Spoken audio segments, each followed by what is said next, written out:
Et yo les amis, c'est Baki187. Aujourd'hui, on se retrouve pour une rentrée, encore une fois, du Stephen King. Mais là, un truc de malade mental, les amis. J'ai rentré deux nouvelles BD.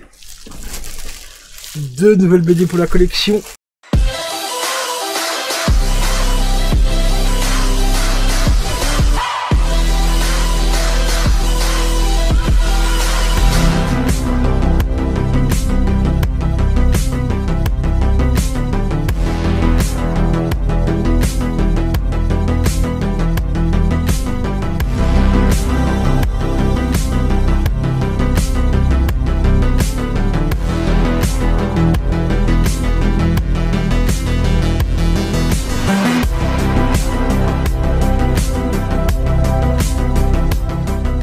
Relativement bien protégé et tout. Alors aujourd'hui, j'ai rentré, elles sont dans des états mais vraiment nickel. Le Fléau tome 11. Magnifique, franchement, elle est dans un état mais impeccable, il n'y a rien à dire.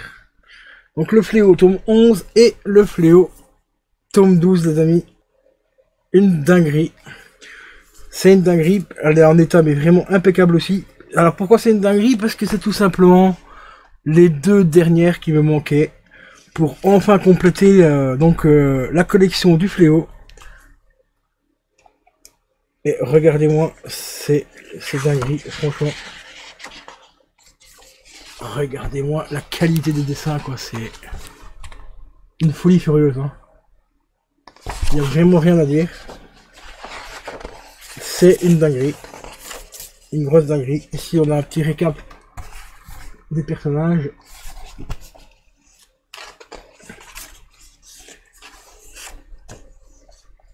Hop, un petit clin d'œil à The Claw avec le corbeau. C'est franchement, ouais, ça c'est là, c'est si.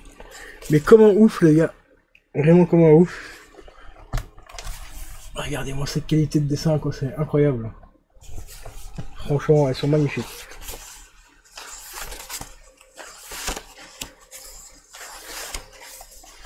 Là, on a le petit symbole bois hasard. Donc le tome 11. Et ici, le tome 12, donc en état vraiment impeccable aussi. Donc ça fait enfin plaisir de enfin avoir fini cette collection.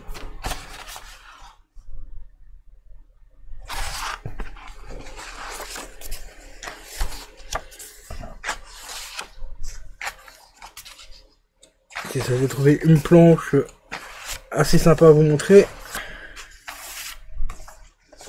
Voilà, celle-ci.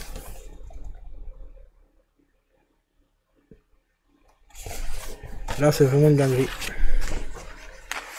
Hop, ah bah on va vous montrer celle-ci, parce qu'on a Stephen King. Voilà, Stephen King qui est juste ici.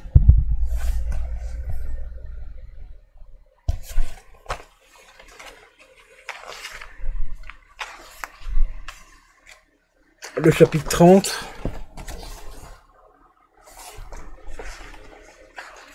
C'est une folie furieuse, hein. Franchement, surtout le Fléau, parce que, encore une fois, ici on a une petite référence à Christine. Donc je disais surtout le Fléau, parce qu'avec ce qui s'est passé avec le Covid et tout, encore une fois, Stephen King était visionnaire, hein. Donc je vous recommande franchement de regarder la série Le Fléau, ou de lire le roman Le Fléau, ou les BD. Aujourd'hui, bon, celles-ci, elles sont un peu hors de prix parce que c'est les éditions originales, mais elles sont disponibles en réédition sur Amazon à 17 €. Pour l'instant, je crois qu'ils sont au tome 6 ou 7. Bien sûr, je vais me les procurer aussi, les rééditions. Voir un petit peu, on pourra même faire un comparatif en vidéo si ça vous intéresse. Voir s'ils ont respecté les œuvres, enfin les BD originales, voir s'il y a des changements et tout ça. Je sais déjà que la première, elle est quasiment identique à l'original. Donc la première, elle est juste, hop, ici. Voilà, elle est juste là. La couverture est identique et tout. Donc voilà, donc on pourrait faire éventuellement un petit comparatif quand j'aurai tous les tomes de la réédition. Donc il y a 12 tomes également. Je suis en train de checker vite fait. Voilà, le petit résumé donc de tous les tomes, les amis. Une grosse dinguerie. Donc voilà. Tome 11 et 12, Ça fait extrêmement plaisir de les avoir trouvées, enfin. À prix correct, oui, non, tout dépend, mais elles sont tellement difficiles à trouver aujourd'hui, que ce soit les BD du Fléau ou les BD de la Tour Sombre, elles sont très difficiles à trouver, donc du coup il y en a certains qui abusent au niveau des prix. Je te donne un exemple, par exemple le dernier tome de la Tour Sombre, qui est le tome 14, qui est disponible sur Amazon. Oui, sur Amazon, merci le vendeur, hein, parce qu'il a vendu 300 balles. 300 € la BD, quoi. C'est quasiment le prix de l'intégrale, hein. Au passage, quasiment, parce que, je vais dire à 200 balles près, c'est quasiment le prix de l'intégrale si tu ne les trouves pas en brocante, comme certains ont la chance de le faire. Je sais toujours pas comment ils font pour trouver des BD aussi rares en brocante, hein. À mon avis, ils ont des brocantes qui proviennent du fin fond de l'espace, hein, je sais pas. Quand je vois certains qui rentrent aussi des jeux vidéo qui sont cotés à 250, 300 balles et qui les trouvent à 10 balles en brocante, faut qu'ils m'expliquent. Ouais, il faut qu'ils m'expliquent parce que ils ont un talent ou je sais pas quoi, ou ils ont le nez creux, comme on appelle ça. Le nez creux, hein. Ouais, c'est surtout le nez creux du Vito, mais bon, tu vois. Mais bon. Voilà, elles sont enfin là, c'est le principal, les deux dernières, donc super content, vraiment très content d'avoir enfin bouclé cette série.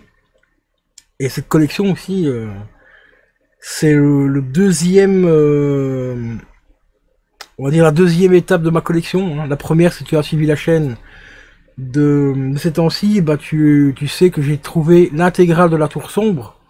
Donc l'intégrale, je parle du roman, en édition numérotée, donc les fameux tout gros, tu vois, les gros bouquins comme ça, là, les dictionnaires, hein, tu vois. Et ben j'ai réussi à les trouver tous les deux, de tome 1 et 2, sous blister. Ça, c'était une recherche, bon, que j'espérais pas rentrer un jour, mais je suis tombé dessus, sur eBay, et j'ai rentré, donc, ces deux tomes-là sous blister, donc en état neuf. À l'époque, j'avais déjà le tome 2 sous blister, et le tome 1 en déblisté, et je pensais, bon, peut-être éventuellement les revendre, mais au final, je les ai conservés. Donc là, ici, je me retrouve avec le tome 1 déblisté, le tome 2 sous blister, et ensuite, de nouveau, le tome 1 et 2 sous blister. Donc là, la collection commence à prendre une ampleur assez importante quand même, hein, mine de rien. Après quelques années, après, ouais, je vais dire une bonne dizaine d'années que j'ai repris la collection vraiment à fond. Parce que là, ça fait plus de 20 ans hein, que je collectionne les Stephen King, mais là, ça va faire, allez, je vais dire 12 ans que j'ai repris la collection vraiment bien correctement en main et tout. Et ça se voit par rapport aux rentrées que je fais et tout. Et aux fins des collections ici. Donc le Fléau, les deux tomes de la Tour Sombre, du roman numéroté, donc limité à 6000 exemplaires chaque.